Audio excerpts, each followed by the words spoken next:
Hi folks, Steve the Hurricane here. It's Sunday night, which means it's time for another exciting episode of A Drink with the Hurricane. Cheers. So for today's episode of A Drink with the Hurricane, we're going to take a moment and talk about a boot camp topic. I have this awesome video where I interviewed several social workers and they told us everything about why they refer, who they do, how they make referrals, how they want to be treated, and everything. It's going to be an amazing presentation. I hope you're signed up for the boot camp. One of the things that we're going to talk about are the pet peeves that social workers have in working with vendors from home care, hospice, private duty, and so on out there, because they see us all the time. They understand that we have to come in there and we have to get referrals, we have to get business. They understand that. They understand how business works. But one of their biggest pet peeves is they feel that they are not respected or listened to when they speak to vendors. And that is the #1 reason why they don't refer people. It's got nothing to do with anything else other than when the vendor comes in and they're saying, I'm busy, you need to make an appointment, or I already have somebody that does what you do, and so on, they feel that people don't listen to them. Or people go over their heads or do things that are just wrong, and they don't respect them. They feel that they don't get treated the way that they should. They don't get treated by vendors. They don't some of them don't even feel they get treated the way they should by their higher ups, whatever. It's a very, very difficult position to be in as a social worker.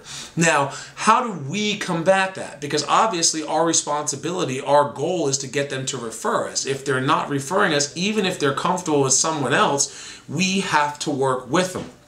One of the things that I teach people, and again, at the boot camp, I'm going to go over all the ways that you can get into your places, but one of the things that we can do is to do work with the facility.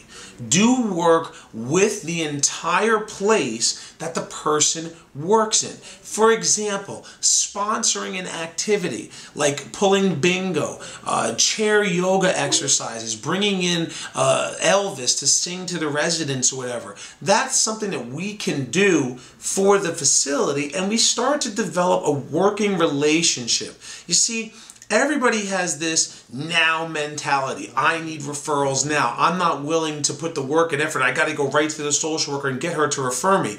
But let's face it, she's probably already working with someone who does what we do. So it's going to take time. Even if we go directly to the social worker, you've got to develop a relationship. But by doing things for the entire building, getting to know all the people that work there and the staff, and developing a relationship with everyone, now it gives you reasons to show up, it gives you a chance to develop that know, like, and trust, and then other people can possibly help you get in there, get your appointment with the social worker, get your meeting, and maybe even help you to win her over so that you didn't undermine her authority, you listen to her, but you're starting to develop the relationship. As a matter of fact, one of the social workers that I interviewed that I'm going to share with you and show you that interview at the Hurricane Marketing Boot Camp, it took me 9 months to work with her. 9 months. But I was delicate, I worked with the building, I did some of the things that I'm talking about right here in this episode, and finally, after 9 months, she gave me my first shot. After 8-9 years of her working with me, she referred me millions and millions of dollars worth of private pay referrals, and realistically, probably about 150, 200 clients she sent my way over the next 8 to 10 years time. So was 9 months worth of time developing a relationship in that account worth it? Absolutely. And the same thing will happen for you. So you heard me talk about the boot camp. This training is something you cannot afford to miss. So if you haven't registered, I strongly recommend you do so because space is running out. Till then, folks, I'll see you in February. Have a great one. Folks, I'm Steve the Hurricane, and remember, don't just beat your competition, but